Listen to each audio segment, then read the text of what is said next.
Hello, welcome to అన్వ్యూస్. ఏమవుతుందండి Bigg Boss season 8లో అవినాష్ ప్రతి ఆట అసలు తన తాపత్రయం చూస్తుంటే గెలవాలి గెలవాలని కసితో గెలిచాడు చూడండి. టికెట్ టు ఫినాలేకి వావ్, హ్యాట్స్ ఆఫ్.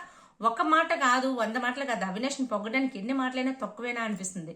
ఇంకొకటి, మన శ్రీముఖ గారిని ఇప్పుడు కాదండి, ఒక 3-4 వారాల ముందు పంపించాల్సింది. ఎంతమంది వచ్చి చెప్పినా అర్థం కాలేదు. శ్రీముఖ్ ఒక్క మాటలో చెప్పేసరికి విష్ణుపేరుకి టకటకమని అర్థమైపోయింది. ఇంకొకటి, ఈ రోజు అన్ని అద్భుతాలే. ఇంకోటి ఏంటంటే, నిఖిల్ విన్నర్ అవ్వడానికి విష్ణుప్రియ భాషలో చెప్పాలంటే యూనివర్సు, గ్రహాలు అన్ని కలిపి సహకరిస్తున్నాయా అనిపిస్తుంది. ఈ రోజు నిఖిల్ ఓడిపోవడం రేపు విన్నర్ అవ్వడానికి అన్నట్టుగా అనిపించింది. సో మీకు కూడా అలాగే అనిపించిందా? దానికన్నా ముందు అలాగే అనిపిస్తే కామెంట్ చేయండి. అలాగే వీడియో మీకు నచ్చితే లైక్ చేసి షేర్ చేయండి. వీడియో అంతా విన్న తర్వాత మీ అభిప్రాయాన్ని కామెంట్ చేయండి. లైక్ చేయడం అయితే అస్సలు మర్చిపోవద్దు ప్లీజ్. సో కట్ చేసి వీడియోలోకి వెళ్తే, నబీల్ చెప్పినట్టు ఇక్కడ ప్రోమోలో ఒకటి చూపించాడు. ప్రోమోలో చూపించిన గొడవ ఏది, గోలేది? అసలు ఆ ప్రోమోలో చూపించిన గొడవ సాయంత్రం వరకు సాగుతూనే ఉంది. అబ్బా లైవ్లో అయితే అలా డిస్కషన్ అవుతూనే ఉంది. తేజకి ఏమైందో నాకు అర్థం కావట్లే. అసలు ఇక్కడేనే కాదు, ఇక్కడ ప్రేరణతోనే కాదు, అక్కడ గౌతమ్తోని, అక్కడ అందరితో కూడా ఎందుకెందుకు ఊరుకూరుకునే అరుస్తున్నాడు. మేబీ తేజకి 6th and 7th కొడుతుందేమో అనుకుంటున్నా. సో అందుకని తను ఒరిజినల్ సింపతి కొట్టడానికి, ఒరిజినల్ సింపతి గెయిన్ చేయడానికి అందరితో గొడవ పెట్టుకుంటున్నాడు అనిపిస్తుంది నాకైతే. సో మొత్తానికైతే అందరినీ పిలిచారు. సో ఎవరిని, నిఖిల్ని, రోహిణిని, అవినాష్ని పిలిచి పృథ్వీ, తేజ, గౌతమ్లో ఒకరిని సెలెక్ట్ చేయండి, ఇదే మీకు ఇస్తున్న పవర్ అన్నారు. నాకు నిజం చెప్తున్నా, నాకు ఇది నచ్చలేదప్ప.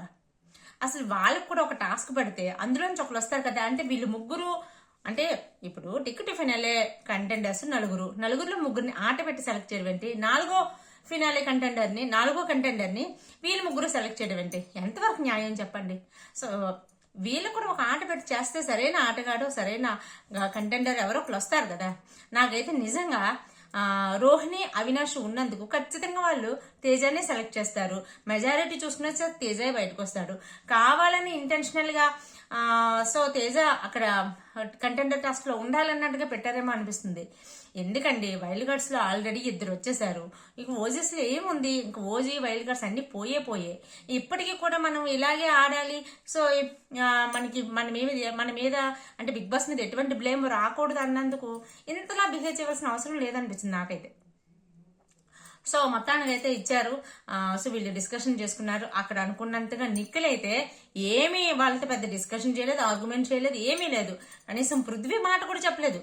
బయటకు వచ్చాక పృథ్వీ వాళ్ళతో చెప్పింది. నా మైండ్స్లో అయితే వాళ్ళు తేజ అని చెప్తారని ఉంది, నాకు పృథ్వీ అని చెప్పాలని ఉంది. బట్ పృథ్వీని ఎందుకంటే నిన్న ఐది పెట్టినప్పుడు డిస్రెస్పెక్ట్ చేసి బయటకు వచ్చేసాడని అంటారని చెప్పలేదు. బట్ గౌతమ్ నాకు థాట్లోకి రాలేదు అన్నాడు. సరే రాలేదు, పృథ్వీని ఎస్ అంటారో నో అంటారో చెప్పాలి కదా, అక్కడ మాట్లాడాలి కదా. ఏం మాట్లాడాడు నిఖిల్? ఏది మాట్లాడకుండా లెట్ హిమ్ ప్లే అని చెప్పేశాడు. సో వాళ్ళు అడిగారు కూడా, రోహిణి వాళ్ళు, నువ్వు చెప్పు అని. బట్ బయటకు వచ్చాక ఏం చెప్తున్నారు? అడగలేదు ఏమి, వాళ్ళే చెప్పారు. చెప్పిన తర్వాత నేను చెప్పాను అని ఏదో తడబడుతూ చెప్తున్నాడు. మేబీ మీరందరూ అన్నట్టుగానే అది అతను ప్లాన్ అయ్యి ఉండొచ్చు. సో ఏం ప్లాన్ అది? నార్మల్గా నిఖిల్ అయితే పృథ్వీ లేకుండా తన కాంపిటేటర్స్ లేకుండా ఆడాలని ఎప్పుడు అనుకోడు. అది తన తత్వం కాదు. అక్కడ వాళ్ళు మాట్లాడారు కాబట్టి తేజ మీద కొంచెం జాలితో ఒప్పేసుకున్నాడు అంతే. సో ఇక్కడ మన ఎవరు నిఖిల్ తీసుకున్న డెసిషన్ అయితే అసలు ఇంకొంచెం స్మార్ట్ గా తీసుకోవాల్సింది, ఇంకొంచెం ఫైట్ చేయవలసింది, ఇంకొంచెం వాళ్ళని ఎక్స్పోజ్ చేయవలసింది. సో మీరు కలిపి తేజనే తీసేసుకుంటున్నారు. సో అది ఎలా అవుతుంది అని చెప్పి ఏదో డైరెక్ట్ గా కంటెండర్ టాస్క్, ఇది ఛాలెంజర్ కూడా కదా ఆర్గ్యూ చేయవలసింది, బట్ చేయలేదు.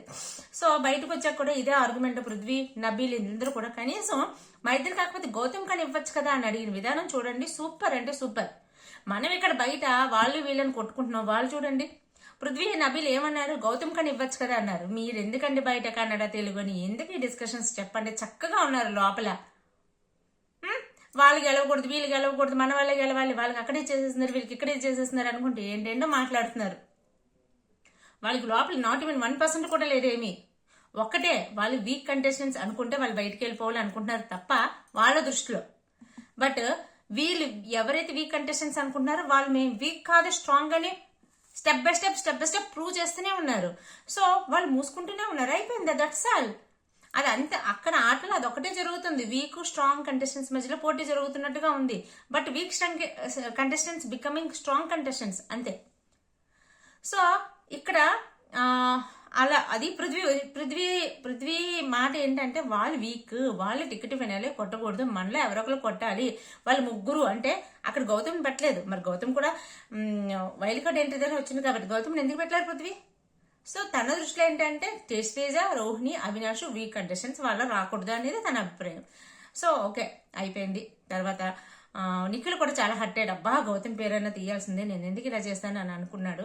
బట్ మేబీ నిఖిల్ అక్కడ ఏమనుకున్నాడో బయటకు వచ్చి ఇంకొకలా చెప్పాడు. బయటకు వచ్చాక రియలైజ్ అయ్యి ఉంటాడు, నేను గౌతమ్ పేరైనా తీయాల్సింది అని చెప్పి.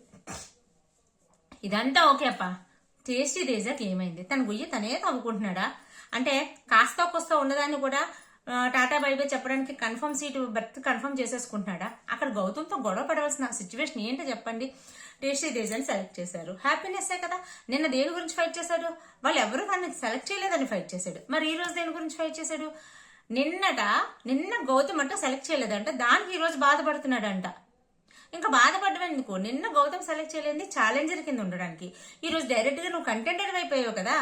సో నిన్న గౌతమ్ సెలెక్ట్ చేసి ఉంటే నువ్వు ఛాలెంజర్ కింద ఉండేవాడువేమో, బట్ కంటెండర్ అయ్యేవాడు కాదేమో. నీకు బ్లాక్ ట్యాగ్ వచ్చేసినామో ఎవరికి తెలుసు.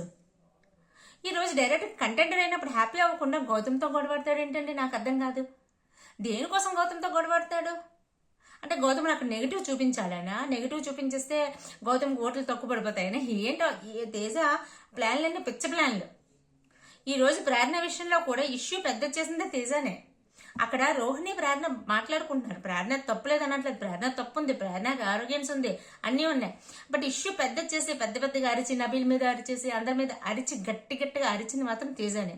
నిన్న కూడా అంతే, నిన్న రాత్రి కూడా అది ఇష్యూ చేశాడు. సీన్ కంప్లీట్గా అంటే సింపతి గెయిన్ చేస్తున్నాడు, ఎవరు పక్కన పెట్టేస్తున్నారు అన్నట్టుగా సింపతి సీకర్ తేజ. అసలు తేజ ఏం చేస్తున్నాడంటే అందరికీ టాటా బైబై సెండ్ ఆఫ్ చెప్పడానికి రెడీ అయిపోయాడు అనమాట. అదే అనుకోవాలి, ఇంకా తన ప్లాన్ అదే, సింపతి గెయిన్ చేసి ఉండిపోదాం అనుకుంటున్నాడు. అది వర్కౌట్ అది క్లియర్ గా తెలిసిపోతుంది కదా అందరికి. సో అక్కడ కూడా గౌతమ్ ఏమనుకుంటే వెళ్ళిపోయాడు. నిజంగా ఈ మధ్య కాలంలో Gautam behaviour too good. Nagarjuna గారు ఇచ్చిన డోస్ ఏ లెవెల్లో పనిచేస్తుందో తెలియదు కానీ టూ గుడ్. సో శ్రీమికు వచ్చిందండి. అసలు ఏం ఎనర్జీ అబ్బా ఆమెది, ఏం ఎనర్జీ! చూస్తుంటే ఫుల్ జోష్ వస్తుంది అసలు.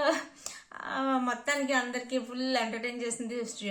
విష్ణుప్రియకి, పృథ్వీకి ఏ విధంగా చెప్పాలంటే ఆ విధంగా అంత చక్కగా ఎక్స్ప్లెయిన్ చేసిందంటే ఫ్రెండ్సే కాదనట్లేదు. బయట చూసుకో, జస్ట్ 2 వీక్సే కదా ఉంది. సో 2 వీక్స్ తర్వాత బయట చూసుకో, 2 వీక్స్ నువ్వు ఆడుకో, తర్వాత బయట చూసుకో అనేసరికి ఎంత చక్కగా అర్థమైంది. వాళ్ళ నాన్న చెప్పిన అర్థం కాలేదు, బయట గెస్ట్లు వచ్చి చెప్పిన అర్థం కాలేదు, వాళ్ళ చెల్లి వచ్చి చెప్పిన అర్థం కాలేదు. ఏమి చెప్పిన విధానానికి అంటనే కాసేపు అయ్యింది. పృథ్వీ కూడా అలాగే చెప్పింది. సో ఏమైంది, వీళ్ళ బయటికి వెళ్ళి చూసుకోండి, ఫ్రెండ్షిప్పే అదే కదా ఇదే కదా అని చెప్పింది. అలా వద్దు అని చెప్పేసరికి పృథ్వీ కూడా చక్కగా అర్థమైంది. చక్కగా బయటకు విష్ణుప్రియ పృథ్వీకి చెప్పింది 2 వీక్స్ నా ఆట నేను ఆడుకుంటాను అని అంత చక్కగా చెప్పింది.